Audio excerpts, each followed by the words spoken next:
na mtume bado yuko njiani kwa historia ya Uislamu, atafika kesho tarehe 10. Na kuna matukio muhimu yaliyotokea wakati ule mtume anaingia Madina tarehe 10, yani kesho. Alikuta Wayahudi wanafunga saumu. Akawauliza Wayahudi, kwa nini mnafunga leo? Wayahudi wakamwambia Mtume sallallahu alaihi wasallam, tunafunga leo kwa sababu tarehe 10 ya mwezi kama huu ndiyo siku ambayo Musa alayhi salam alipata ushindi kwa kumshinda adui yake Firauni katika bahari ya Suez Canal, na Musa akapita na Firauni akafa.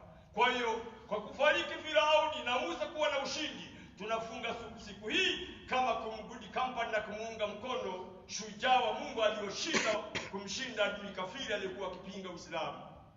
Anasema Mwenyezi Mungu katika surati Yunus aya namba 90 mpaka 92 kuhusu habari ya kesho tarehe 10 kuhusu Firauni.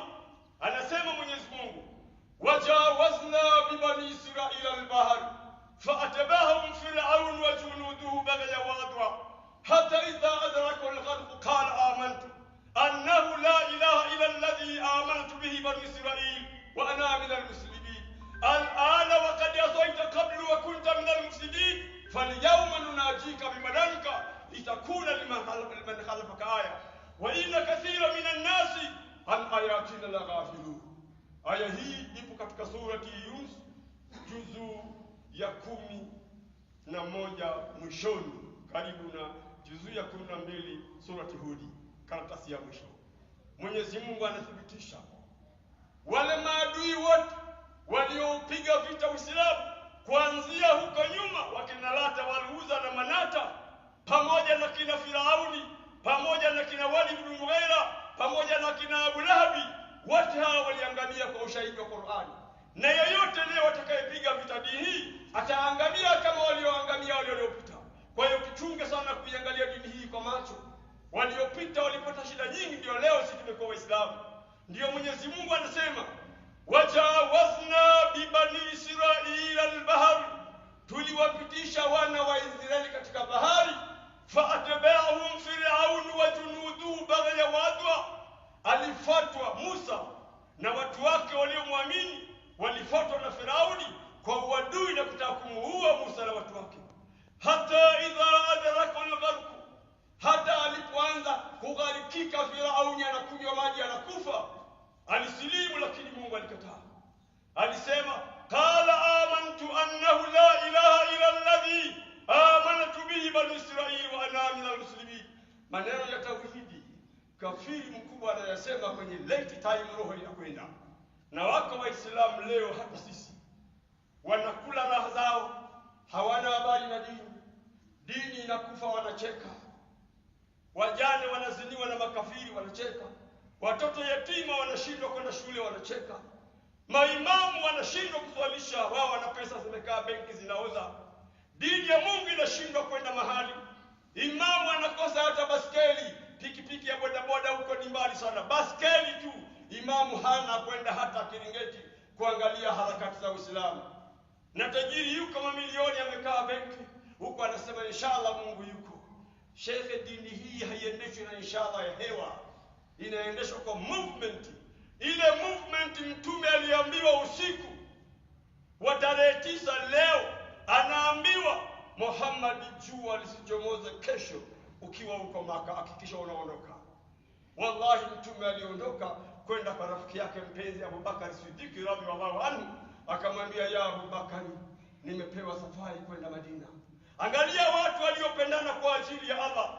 Mtume hakumwambia Abu Bakar, nimekuja kukuambia twende pamoja. Alimpa taarifa, nimepewa safari kwenda Madina, nakuja kukuambia. Wallahi kwa mapenzi ya dini, Abu Bakar alimwambia Mtume, na mimi nipo kwenye hiyo safari. Anaomba kwa taadhima. Mtume akamwambia twende. Safari ya majonzi, kilomita 500 kutoka Maka kwenda Madina kwa siku 10. Mtume anatembea njiani, hakuna breakfast, hakuna lunch, hakuna supper, hakuna mtu aliyosaini check payment voucher disturbance allowance, hakuna. Alienda hakiendaga mtoto yatima, anakwenda kuiandaa hii dini ili wewe usivae msalaba. Wewe umeokota dini barabarani, unaswali unakula miraha. unaswali unakaa na Kristina, unazaa watoto wa kishenzi, unaswali Maka huendi, unakwenda Dubai. Akili yako ni nzuri? Nataka niwape attention. Maneno haya sio matamu. Ukiyasikiliza huwezi kufurahi, utakasirika na utamchukia anayeongea. Na hivi ndivyo Waarabu wa Maka walimchukia Mtume, kwa sababu Qur'an ilikuwa na temperature ya hali ya juu, ikawa inawademotion Waarabu wale mabonyenye matajiri wakina Walid ibn Mughira. Wakasema huyu mtoto hatuwezi kuishi kwa raha Maka mpaka huyu mtoto auawe.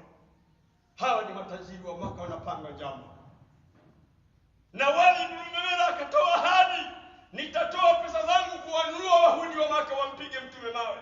Na Mtume alipigwa. Hii ni historia, si maneno ya Abu Nuwas, si maneno ya miraa, sio maneno ya kwenye mirungi. Sikiliza vizuri, hii sio Citizen. Ni maneno machungu, hayapitwi na wakati.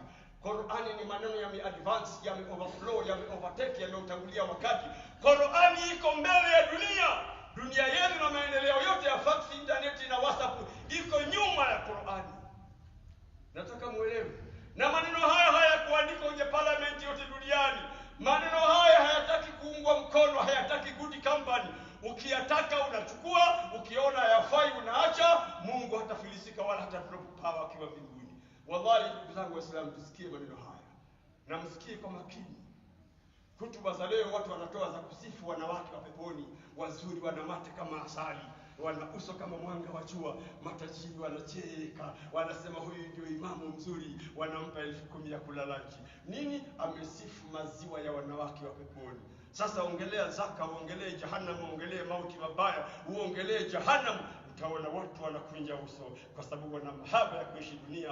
Na huyu Mtume Muhammad anatutishia kwenda kuacha mali zetu. Lazima tumuue ili haya maneno tusiyasikie, tuishi tumerelax. Hawa ndio Waarabu wa Maka. Na nyinyi pia mtakuwa hivyo. Wallahi hakuna shaka. Mungu alimwambia Mtume katika surati Al-An'am aya namba 116, anamwambia wa in tuti akthara man fil ardi yudhilluka an sabilillah. Wewe Mtume wangu ukiwatii na kusikiliza majority ya Waarabu, watakupoteza kwenye njia yangu. Dini yangu haikuja kwa majority, imekuja kwa Qur'an, kitabu changu, na hakina marekebisho mpaka kiyama. Kwa hiyo ndugu zangu, tuzingatie sana. Haya ni maneno ya haki. Dini hii watu wameacha wake zao wajane ili Uislamu usimame. Watu wameacha mali zao, watu wamegawana, wao walikwenda akhera, Uislamu usimame. Watu wameacha watoto wao yatima ili dini hii isimame. Kina Abu Bakar, Umar ibn Khattab, ukienda Madina, ule uwanja wa magorofa pembeni ya msikiti wa Madina, ule ni uwanja wa Umar ibn Khattab, alitoa sadaka. Ndio naona leo magorofa yamejaa pale Madina, ni plot ya Umar ibn Khattab. Leo watu wote mahujaji wakienda kulala kwenye zile lodging, hela zote zinaingia msikitini. Hiyo ni sadaka ya Umar ibn Khattab. Hiyo ndio sadaka tunjalia. Wewe ulifanya nini katika dini hii? Ni kujisifu na chuki za kabila na ubaguzi wa rangi na kusema mimi ni nani. Unayo kama nani? Walionazo si walipita, wakina Karuni si walikuwa nazo? Karuni alikuwa na hela kuliko wewe. Leo Karuni angekuweko matajiri wote wa dunia wangekwenda kuosha vyombo, maana hawana hela. Hela alikuwa nazo yule, mpaka Mungu alizisifu ndani ya Qur'ani. Hela yako haijasifiwa hata na gazeti ya Standard. Una nini wewe? Zinduka Muislamu, nimekupa attention before. Haya maneno sio matamu, ukiyasikiliza lazima ukasirike. Waarabu walikasirika, wakainua mikuki. Mtoto wa watu anaondoka usiku wa saa 8, anakwenda kulala kwenye mapango kama mbwa kwa ajili ya Waarabu wa Maka. Na Mungu akasema hamtamshika wala kumuua. Mungu alisema waja'alna min baini aydihim saddan wa min khalfihim saddan fa'aghshaynahum fahum la yubsirun. Aya hii ilikuja leo Jibril. Huyu ndio bosi, anaitwa Inspector General wa malaika wote mbinguni na ardhini. Alikuja na hii aya, akamwambia Muhammad, usiogope, hawa washenzi watalala. Chota mchanga, soma hii aya. Akasoma hiyo, akaupulizia mchanga, alimwagia. Wale wote walilala, na Abu Lahab alilala, Walid ibn Mughira alilala, na Ibilisi alikuweko siku hiyo. Alijigeuza katika sura ya wanadamu kuwasaidia makafiri wa Maka kumshika Mtume. Hata Ibilisi alilala. Wewe unafanya mchezo? Hii ni miujiza ya Qur'ani. Wewe umeona Qur'ani ni ya kulia wali kwenye matanga ikaisha, ya kuswalishia tarawih upewe 50,000 mwisho mwezi imeisha. Qur'ani imekuja na ujumbe wa kuinusuru dini hii. Toeni malizeni, na huu ndio mwezi wa zaka. Matajiri munisikie vizuri. Unajua leo ukitaka watu wakuchukie msikitini ongelea tu zaka. Kwani aya ya zaka aliandika mamangu? Aya ya zaka iliandikwa parliament ya Kenya. Aya ya zaka iliandikwa na nani? Ilitoka mbinguni katika sura Tauba aya namba 60. Hiyo ni amri ya Allah. Amesema inna masadakatu lilfuqarai walmasakin walamilina alayha walmuallafati qulubuhum wa fi riqab walgharimina wa fi sabilillah. Umesikia maneno haya? Na watu wa fi sabilillah wametajwa ndio kundi la kupewa zaka ili dini iende, kwa sababu fi sabilillah ndio parax ya dini kufikisha ujumbe mbele. Mtume alipofika kabla sijafika huko, mtume Mungu akamletea aya nyingine kali ya kuwalaza makafiri wakashindwa juhudi zao na utajiri na hela na umaarufu wa Maka. Mungu alisema wa idh yamkuru bika alladhina kafaru liyuthbituka au yaktuluka au yukhrijuka wa yamkuruna wa yamkuru Allah wallahu khairul makirina. Hii ndio ilikuja kuoverpower makafiri wote, wakastep down, njama zao zikashindwa. Muhammad alipita mbele yao akafika Madina. Tumeelewana Waislamu? Sasa Muhammad alipofika Madina alifanya nini? Safari ya mtume kwenda Madina ilikuwa sio safari ya abdi kwenda kuchoma chips na kwenda kuogea kwenye swimming pool. Sikiliza vizuri. Wewe unakaa tu Allahu Akbar, watu wakiswali wasiswali wewe huna habari. Wewe unaweza kufungua duka unalipa na renti na watu hawaji kununua. Hiyo biashara si unafunga na badilisha nini? Imamu gani unaswalisha watu 10 miaka 20 na bado roho yako inafurahi? Husikitiki kwa nini? Mbona watu hawajai? Fanya dawa. Toa aya nzito watu wameogope Mungu ili wajai msikitini. Hivi ndivyo mtume alifanya alipoingia Madina. Sikiliza kazi ya mtume aliyofanya Madina. Sio sisi tunafunga msikiti. Mtu akitaka kutoa mawaidha, imamu anamwangalia kwa macho mabaya. Umetoka wapi? Una certificate? Ulisoma lini? Cheti yako nani aligonga muhuri? Unataka kuongea nini? Haya ndio maneno ya maimamu wa misikiti ya leo. Wanazuia dini slow motion bila wao kujua. Wayasuduna ansabilillah wayabghuna iwaja. Wanaipiga dini ya Mungu vita huku wakiwa msikitini wanajiita maimamu. Wameweka roadblock, hizi members zilikuwa na pingu na minyororo. Huwezi kusimama hapa kuongea. Utaongea vitu ambavyo imamu wasemaji, alafu kamati ya msikiti itamwambia huyu ni nani, na akiendelea kuja tukufuta kazi. Na imamu kazi yake ni kutafsiri aya za peponi basi na aya zingine za Ramadhani basi, vitu kama hivyo. Sasa hii Qur'ani ina moto. Sikiza mtume anaambiwa na Mungu. Sikiza anaambiwa na Mungu katika surati Yusufu aya namba 108. Mungu anamwambia mtume, kul hadhihi sabili ad'u ila Allah ala basira ana wa man tabi'ani wa subhanallah wa ma ana minal mushrikeen. Angalia aya kama hii. Hii ni yani rasmi command powerful. Mtume anaambia kul, sema wa Muhammad nini? Hadhihi sabili, hii njia ya dawa ya tablighi, ad'u ila Allah, itumie dini hii kukuita watu. Leo watu wanapinga tablighi kwa kiburi chao cha dunia. Wewe unakataa kazi ya dawa. Na hiyo Qur'ani ulionayo imeandikwa na katiba ya Kenya. Tutakuletea aya nyingi za kazi ya mtume kule Madina. Mtume aje kwenda Madina kukaanga chipsi, hakwenda kunywa juisi. Na kutoka Maka alikimbia usiku, hakukimbia ana madeni anadaiwa. Mtume hakubaka wasichana wa watu. Kilichomfukuza Maka ni nini? Ni la ilaha illa Allah Muhammadur Rasulullah. Neno hili lilikuwa zito kwa Waarabu, likaona hapana, tutafanywaje demotion na katoto kamezaliwa tukikaona? Haiwezekani. Huyu lazima tumuue. Sasa mtume anafika Madina, anajenga msikiti. Na huo msikiti ulikuwa ni wa matofali ya matope. Hauna simenti, hauna carpet kama hii. Juu imewekwa majani ya ukuti ya mtende. Ukisujudu hivi, yale majani yanakuchana uso. Lakini msikiti local kama huo, mtume alijenga, vijana 12,000 walikula mori. Wanamwambia mtume, sisi ni Islamic Liberation Front, we have to shed our blood in order to be free. Sisi ndio freedom fighter. Muhammad, turudi Maka tukavunje masanamu, aabudiwe Mungu mmoja. Muhammad anachelewa kujibu. Vijana wanamwambia Mtume, tunasikia harufu ya jana, tunasikia harufu ya wanawake peponi. Ya Muhammad, twende Maka. Waliondoka, vijana walikuwa 12,000. Wewe Kapenguri walimwambia nini imamu? Ni unakula miraa na kuswali Ijumaa mpaka next week. Huyu ndio kijana wa Kapenguri. Maisha akiwa magumu anafanya maandamano kutokana na serikali ya watu. Kumbe mwenyewe ameshazini, amekula miraa, amekula riba za benki, amebikiri watoto wa watu kwa njia ya haramu, hataki kuswali. Mungu amefunga riziki. Si Mungu amesema, فَخَلَفَ مِنْ بَعْدِهِمْ خَلْفٌ أَضَاعُوا الصَّلَاةَ وَاتَّبَعُوا الشَّهَوَاتِ فَسَوْفَ يَلْقَوْنَ غَيًّا. Angalia maneno ya Qur'an. Anasema Mwenyezi Mungu, فَخَلَفَ مِنْ بَعْدِهِمْ خَلْفٌ أَضَاعُوا الصَّلَاةَ. Kimekuja kizazi kibaya, new generation katika ardhi.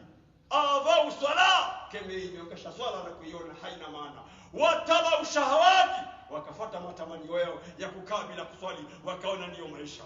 Mungu akasema, fasawfa yalqauna ghayya. Hawa ndio wakutanisha na shida. Na ndio hii shida. Pesa imepotea, kazi hazipatikani. Watoto wanamaliza form 6, wanamaliza university, wana PhD, certificate zinaoza ndani ya kabati, wanabaki kula miraa na kufuga rasta na kuwa mabijei wa nyimbo za kishenzi. Unaambiwa huyu anaongea kizungu kama Margaret, lakini hana kazi. Ujiulize. Na Mungu alisema, wa anistaghfiru rabbakum thumma tubu ilayhi yumatiukum mata'an hasana. Angalia ahadi ya Mungu ndani ya Qur'ani katika surati Hud aya namba 3. Anasema, mkifanya istighfar kwa wingi, mkaamka usiku mkafanya toba, nitawapeni maisha mazuri duniani kabla ya akhera.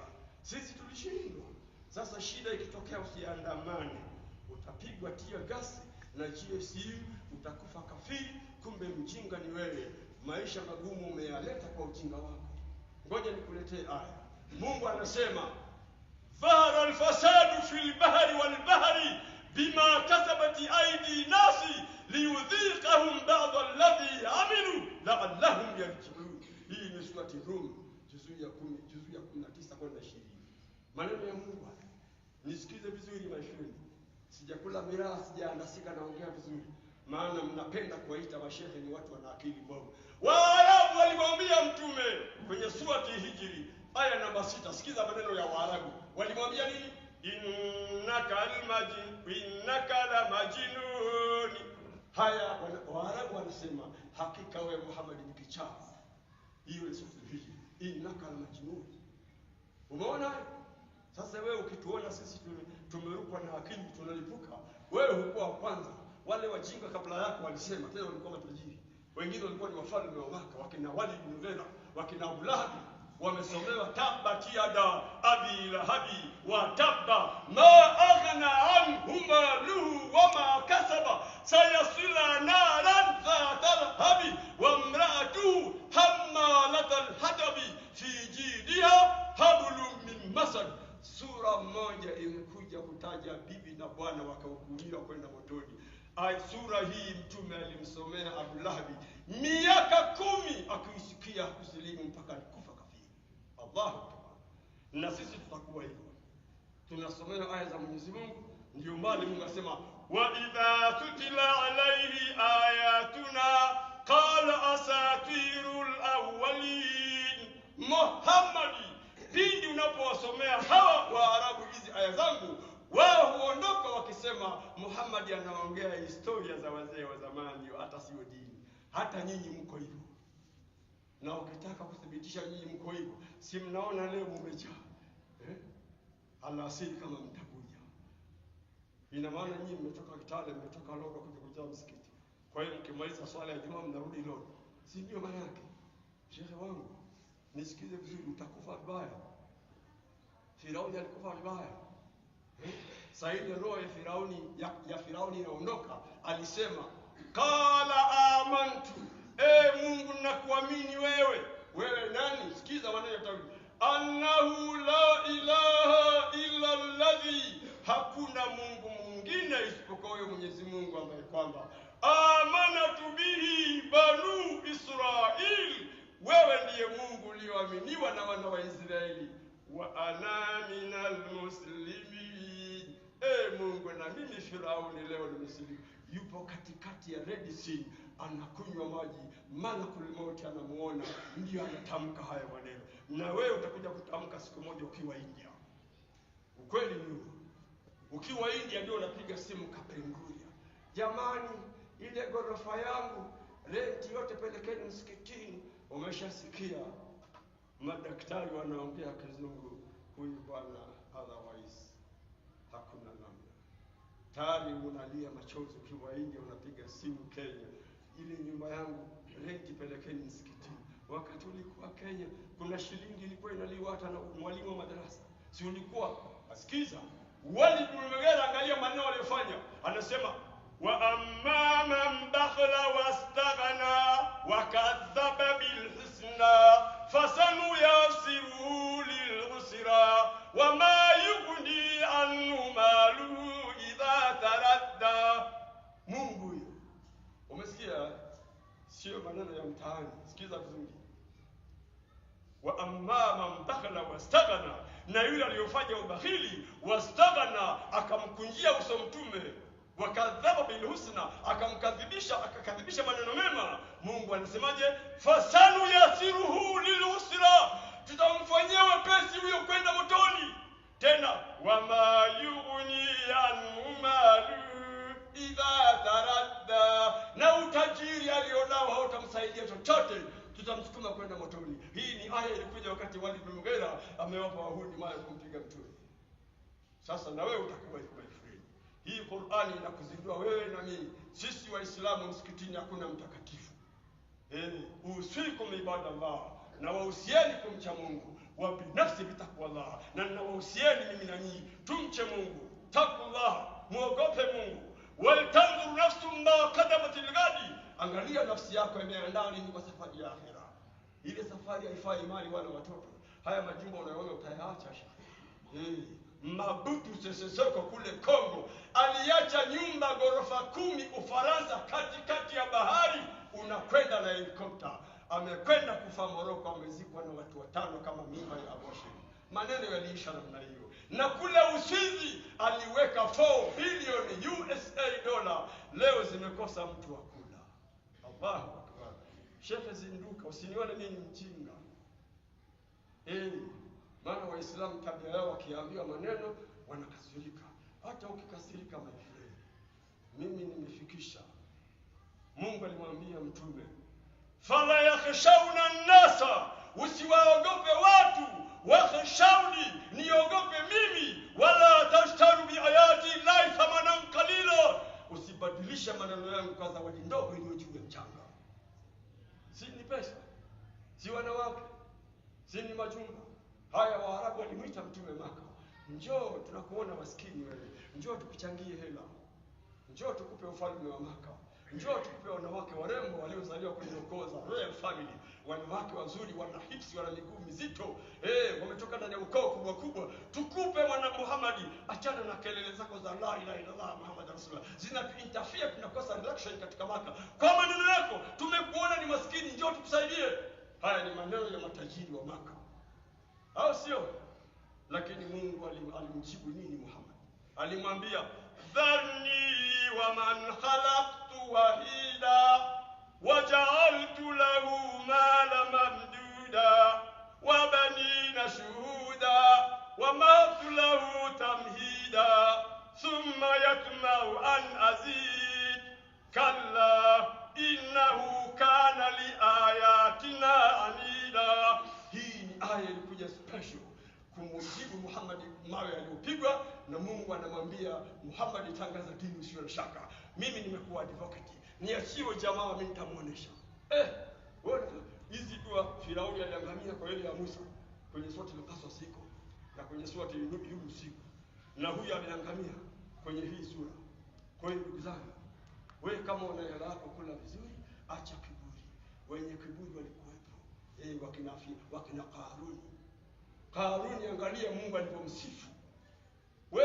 Mungu anampa kiumbe wake utajiri, alafu Mungu anasifu funguo ya kufunga magodauni ya tajiri. Mungu hakusifu mali, alisifu funguo. Sasa funguo, ngoja tukuoneshe kidogo. Tuna tabia moja, yani Waislamu leo hutuba ikiwa ndefu wanapiga kelele, wanasema la yukallif la, naangalia saa, huyu jamaa maneno yake marefu. Wewe ulikaa kwenye timu ya mpira uliangalia masaa ngapi? Uliangalia Diamond na Kamilu ni masaa ngapi? Ulikaa kwenye makelele kwenye vikenge unakunywa kahawa na kula miraa masaa 3. Umri na pumzi ya kusoma Qur'ani uliichezea kwenye kelele. Msikitini hutuba ikizidi dakika 5, la yukalifullah nafsa ndio saa. Sheikh, wewe umri huu unakwenda kesho, tumia nafasi yako. Tena Mungu amesema kwenye Qur'ani, fala tadhlimu fihinna anfusakum, msizulumu nafsi zenu kufanya maasi. Hii miezi ya mitukufu ikiwakuta mko hai, kuweni serious attention. Kuswali kutoka 5, kutoa sadaka, kufunga saumu kama kesho na leo, na kuwasaidia maskini. Lakini leo midomo ya Waislamu imeingia sumu ya kimagharibi. Hali ngumu, maisha magumu. Haya yalisemwa na Mungu kabla hujakuja duniani. Ukisoma sura Al-Imran aya namba 144 inasema hizi habari zako unazosema leo. Hii aya ilikuwepo kabla ya maneno yako. Mungu anasema, alladhina yunfiquna fi sarai wa dharai, na wale wanaotoa wakiwa wanazo na hali ikiwa mbaya wanatoa. Walkadhimina alghaidh, wanazima hasira zao wanapokusana na jamaa zao. Walafina anin nas, wanawasamehe watu wanaowadai madeni. Si Mtume alisema mkitaka dua zenu zijibiwe, wasameheni, watendeeni wema maadui. Sikiza vizuri, Waislamu leo hawawezi. Mtume alisema mkitaka dua zenu zijibiwe na mambo yenu yanyooke, kwanza watendeeni wema maadui zenu. Jambo la pili, muwasamehe wale mnaowadai. Unaona hilo jambo la pili, muwasamehe wale mnaowadai. Leo nani anasamehe deni? Leo nani anasamehe deni? Yeye anasema mpaka atalilipa, vinginevyo lazima aingie komiti. Huo ni Uislamu shehe. Wale watu wa Madina, ngoja nikuoneshe shehe. Unajua kuna vitu nikisema mtaweza kusema nimeunda, lakini ni kweli. Wapigieni mashehe wenu wakubwa waliosoma Saudia, wana vyeti, wamekaa kule miaka 10. Mimi nimesoma chini ya mwembe tu na cheti sina. Na hata Mtume hana cheti. Ukisoma Qur'ani inaonyesha Muhammad hana cheti, lakini ana maneno yamestingisha dunia. Uongo shehe? Sikiliza vizuri. Kule Madina Mtume alipofika na maswahaba, wale sikiza ule uanswari na undugu wa dini ule wa damu, Muslim Brotherhood, sio ya kwa uongo hii. Wale watu wa Answari wa Madina waliwauliza Muhajirina wa Maka, mbona mnakuja bila wanawake na nyinyi wanaume tunawaona mmekomaa? Wakasema wake zetu walikataa kufatana na sisi kwa sababu ya mashamba ya mitende, ngamia na mbuzi pamoja na machumba ya Maka. Waliona wakija Madina wataanza siku ya wali, kwa hiyo wale watateseka. Tukawaacha tukaja huko. Wallahi watu Ansari wa Madina walitoa machozi.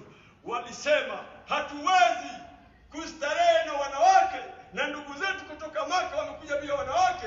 Waliwatoa wake zao wakawapanga foleni kama watoto wa shule, wakawaambia Muhajirina wa Maka, hawa ni wake zetu, chagueni mnayempenda tumpe talaka moja. Wewe uliweza? Kama 500 ya Kenya ilikushinda kwa maskini, yule mke wako utamtoa, na ukimtoa utamtoa yule mwenye chongo anayekusumbua sana, ndio utamtoa. Lakini wale walitoa wake zao barabarani. Chagua hawa ni watu wa Maka, watu wa Ansari wa Madina, yani ile inaitwa innamal mu'minuna ikhwa. Hawa ni ndugu zetu katika la ilaha illallah, tuwape wanawake wetu. Mambo ya ajabu sana. Mimi niweke wake zangu wawili nimeoa vizuri na wapenda, alafu nimwambie ndugu yangu kwa ajili ya dini, hawa wawili ni wake zangu, chagua mmoja, muoneshe kidole, nimpe talaka umuoe. Ilifanyika Madina, sio maneno ya gazeti. Hii kuonesha jinsi undugu wa Kiislamu ulivyo. Wewe ni mchoyo, msengenyaji, una macho makali, ukimwangalia mtu unamwangalia kama unataka kufikiri mara kwa mauti. Hawa ndio ndugu wanajisa. Innamal Sheikh swala gani? Bado tunaendelea my friend, usiangalie sana. Mimi ni mgeni napita njia, hata labda kesho sitakuwepo. Sikiza vizuri. Huu ni mwezi Muharram, lazima tuambiane yaliyotokea wakati huo. Unasikia bwana? Mungu anawaambia Waarabu, tena anaambiwa mtume, waambie ndugu zako hawa. Waambie nini? Waambie ya ayyuhalladhina amanu innamal mushrikuna najasu fala yaqrabu almasjidal harami ba'da amihim hadha. Muhammad anaambiwa kuanzia leo, Muhammad, funga boda na hao makafiri, huna ndugu nao tena, natangaza vita na wao. Na ukisoma hii aya kwenye surati Tauba imekuja na harassment force, na ndio maana ilikuja na bila bismillah kwa sababu ya hasira za Mungu. Na aya 1, 2, 3 mpaka 7 aya za Tauba zinazungumza kukata vichwa washirikina. Wewe unafanya mchezo. Na ile surati ile inna idata mwisho Mungu asema qatilul mushrikina kafa kama yuqatilunakum kafa wa'lamu anna Allaha ma'al muttaqin. Waweni washirikina wote kama wanavyowaua nyinyi, na msihofu. Wa'lamu anna Allaha ma'al muttaqin. Jueni mimi Mungu wenu niko pamoja na wamchao Mungu, anaondoa najisi ya ushirikina juu ya ardhi. Subhanallah. Unasikia maneno haya? Hawa ndio vijana wa Madina wale 12,000 walipokwenda kuikomboa Maka. Wana uchungu dini isimame. Wewe uko hapa unakula miraa, utaki kuswali, usengenyaji, uchoyo, chuki za kabila, ubaguzi wa rangi, zaka unatoa kumwangalia huyu ni wa kwetu, huyu mlango wetu, huyu nitampa kadhaa. Ndugu yako mlango wako ana tabia mbaya, na mtume alisema mtu anayepewa zaka, hela ya zaka kufanyia maasi asipewe. Lakini leo imekuwa opposite. Ndugu yangu akiwa hata kama waswali anakula miraa, nitampa zaka hata shilingi 50,000.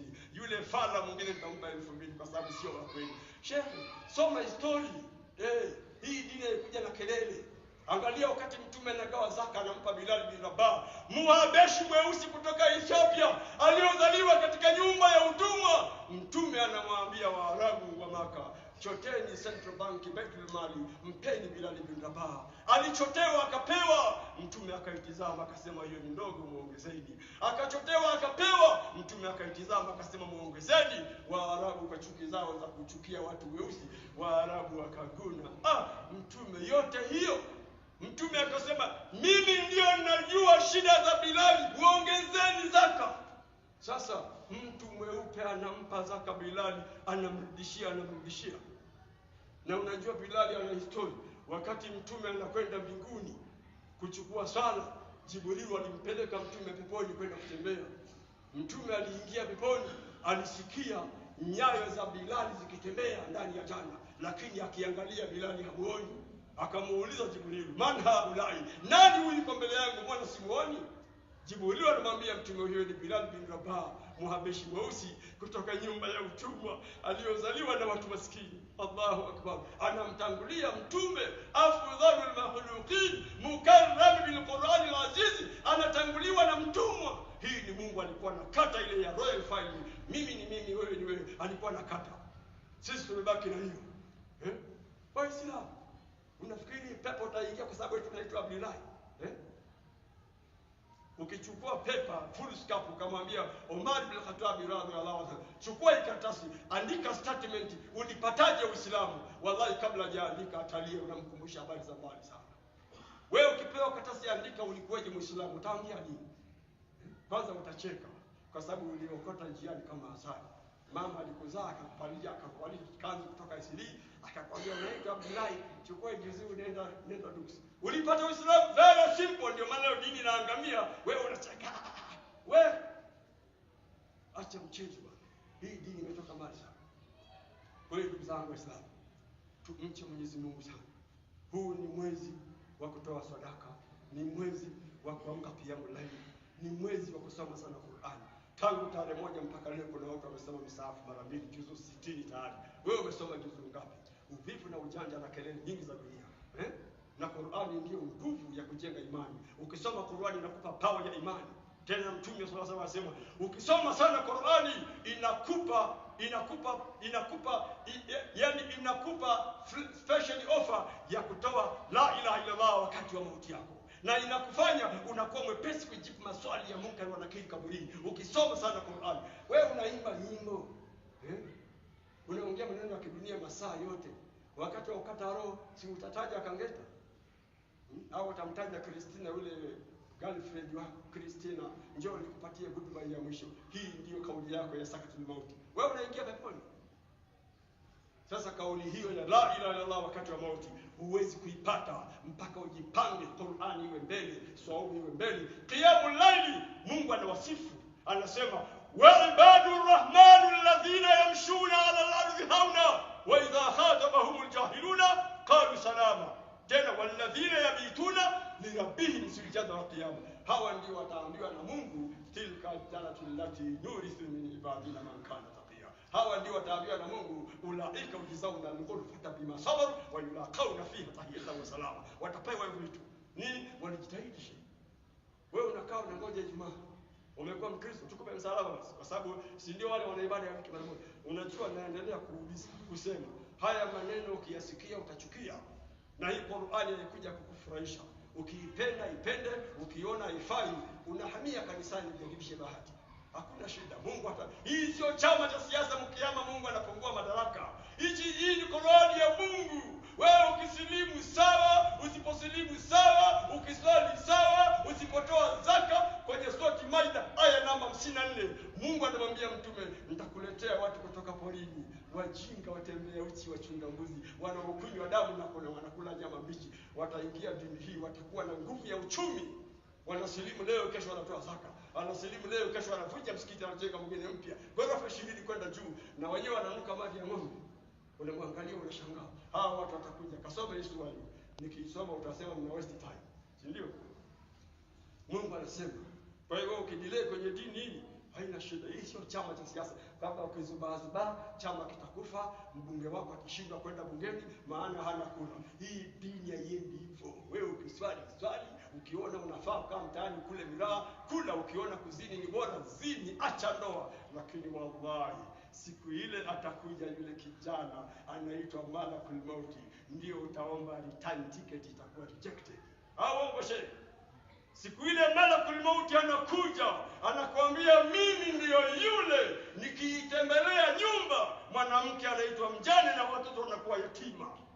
Unamwona mgonjwa akiwa ICU anatupa mikono, kwa nini kaambia maneno machanga mabaya? Ndio mtu asema laula akharatani ila ajalin qarib, Mungu ungechelewesha ahadi yangu ya kufa iwe mbali, fa asadaka wa akumina swalina, nitatoa sadaka na nitaanza kuswali. Si ulikuwa miaka 70 hapo unakata upepo, leo unaomba return ticket ya kwenda wapi? Ndugu zangu Waislamu, tumche Mwenyezi Mungu sana. Acha tumalizie hotuba yetu ya kwanza. بارك الله لنا ولكم بالقرآن العظيم ونفعني وإياكم بالآيات والذكر الحكيم. أقول قولي هذا وأستغفر الله لي ولكم ولسائر المسلمين والمسلمات فاستغفروه إنه هو الغفور الرحيم وهو البر الرحيم. لا كنا لنهتدي لولا أن هدانا الله، نحمده ونصلي على رسول الكريم والعاقبة للمتقين. وبعد أيها الناس أوصيكم عباد الله وبنفس تقوى الله كما قال الله في كتابه المبين، وأمر أهلك بالصلاة واستغفر عليها لا نسألك رزقا نحن نرزقك والعاقبة للتقوى. وما من دابة في الأرض إلا الله يرزقها ويعلم مستقرها ومستودعها كل في كتاب مبين. ndugu Islam, ama baada ya kumshukuru Allah na kumtakia neema hata na nabiina, hotuba yetu inaendelea. Ndugu Islam, hii hotuba yetu ya pili itakuwa ni fupi na ina kipande sana. Tunazungumzia swala, maana leo Waislamu wametupa swala. Swala ndio maisha. Angalia mtume anasemaje? Anasema hivi, man hafadha ala salati akrama Allahu khamsa swali. Man hafadha ala salati akrama Allahu bi khamsa swali. Atakaye hifadhi swala 5 tutamkirimu zawadi ya vitu 5. Al-awwalu yarfa'u anhu dhiqulaishi. Ya kwanza, Mungu atakukinga na maisha ya shida, yale unayoogopa mpaka unafanya maandamano. Swali, maisha yatakuwa mazuri. Ya tatu ni nini? Wa adhabil qabri, tutawakingeni na adhabu ya kaburi. Ya nne ni nini? Wa yamuru ala surat al-balaq. Ya tatu nini? Wa yutii kitabahu biyamini, mtapewa certificate zenu na Allah siku ya kiyama kwa mkono wa kulia. Kuna watu watapewa certificate na Mungu kwa mkono wa kushoto, alafu atasema fasaufa yadhkuru subura, Mungu aliingezama hichi kitabu isipokee. Hawa watasema hivi, kwa nini? Innahu kana fi ali masrura, alikuwa anafanya madhambi kwa nafurahi. Tena mtu huyo alikuwa akiwa duniani anasema innahu dhanna an la yaur, kula uhai, kuna kufa, kuna kuja kufufuliwa. kufufuliwa ni uongo. Muhammad yana sera, huyu anapoteza wakati. Mungu anasema bala, kwa nini usikufue? Nilikutoa ndani ya maji ukiwa ardhini shida kutoa. Mungu anasema inna rabbahu kana bihi basira. Mimi nilikuwa na kuona movement zako zote, hakuna kitu kilichopotea. Video ilichukuliwa na karani wangu aliandika. Leo hakuna namna my friend. Ikra kitabaka kafa binafsika al-yawma alayka hasiba. Soma daftari yako leo my friend. Hakuna shaka. Leo wewe lazima uhukumiwe tu. Hii ni siku ile, day of judgment, ambayo watu hawataki kuiamini. Unajua Waislamu hawaamini kiyama. Mungu alisema inna sa'ata la'atiyatun la raiba fiha walakin akthara nasi la yu'minuna. Hakika ya kiyama tutakileta, kina shaka, lakini wengi katika wanadamu hawaamini kiyama. Na ukitaka kujua waamini kiyama, angalia investment zao wanazo investment kwa ajili ya dunia, na uangalia ile wana invest kwa ajili ya Allah. Wallahi ni ndogo sana. Ni ndogo sana.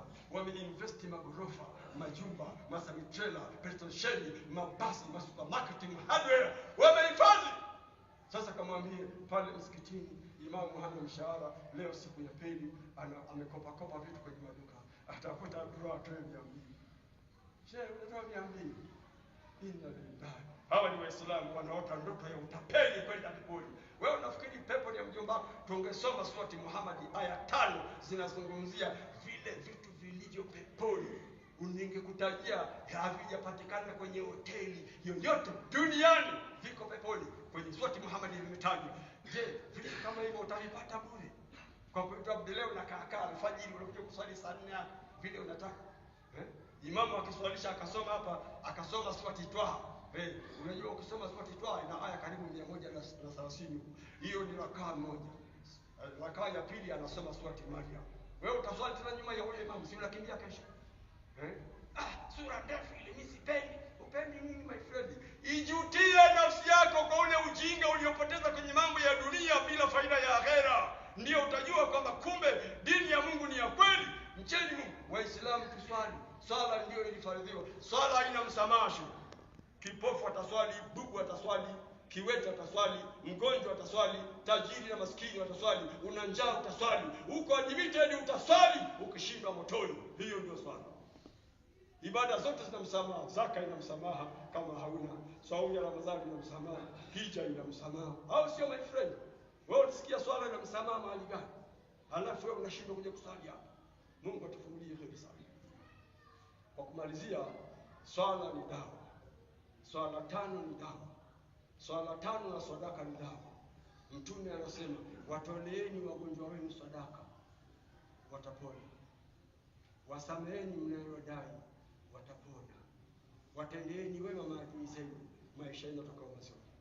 Kuwa mwepesi wa kusamehe, hata kama unaomba shilingi 50,000, 1,100. Kama unazo zingine, muite ndugu yangu Muislamu kwa ajili ya Allah, usinikwepe tena. Njoo msikitini swali jamaa, nimekusamehe kwa ajili ya Allah. Hivi ndivyo Abubakar Siddiq alifanya alipomlipia Bilal bin Rabah deni. Alikuwa anateswa na makafiri.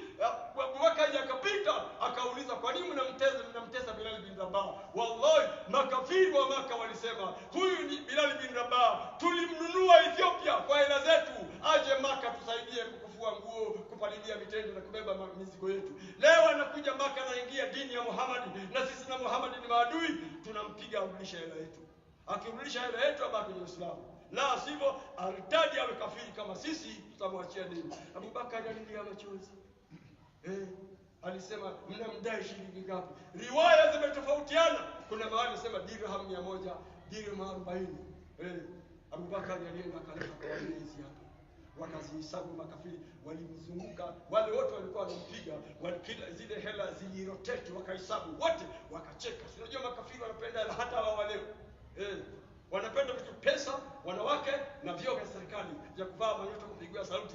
Basi, hasio wewe unapigiwa sauti. Kofi Annan, Secretary General United Nations, alipigiwa saluti na majeshi yote ya dunia, lakini yuko Ghana amekufa na juu ya kaburi amewekewa msalaba. Inna lillahi wa inna ilaihi raji'un. Na alikuwa anaongea lugha 16 duniani, Kofi Annan. Sasa ni nini hicho?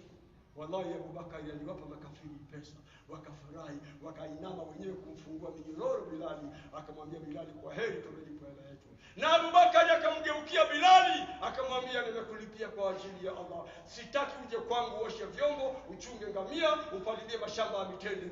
Nenda kuwa mwanaume aliye huru, amua mambo yako bila kutawalia, nenda. Mungu akasema, alladhi yuti malahu yatazakka wa ma li ahadin indahu min ni'matin tujza illa ibtigha wajhi rabbil alamin sawfa yarud. Hii ni aya ilikuja alisomea Abu Bakari. Abu Bakari anaambia uko na free offer ya kuingia janna, wewe hauna shaka hapo ulipo. Abu Bakari analia machozi, anamwambia, ya Rasulullah, maneno haya angesema mtu mwingine nisingeamini, lakini kwa kuwa ni wewe mimi naamini, lakini nimefanya nini? Angalia maneno hao. Huyu ni Bilal bin Rabah, Abu Bakari Muarabu, tena ni mtoto wake ameolewa na Mtume Muhammad sallallahu alaihi wasallam. Kwa hiyo Abu Bakari naye ni royal family kwa Mtume, lakini anamlipia mtumwa mweusi kutoka Ethiopia dirhamu 100 kwa ajili ya innamal mu'minuna ikhwa. Wewe ulifanya nini? Siongee nini, kama sikio la kufa linakufa tuwalisikii dawa. Allahu akbar.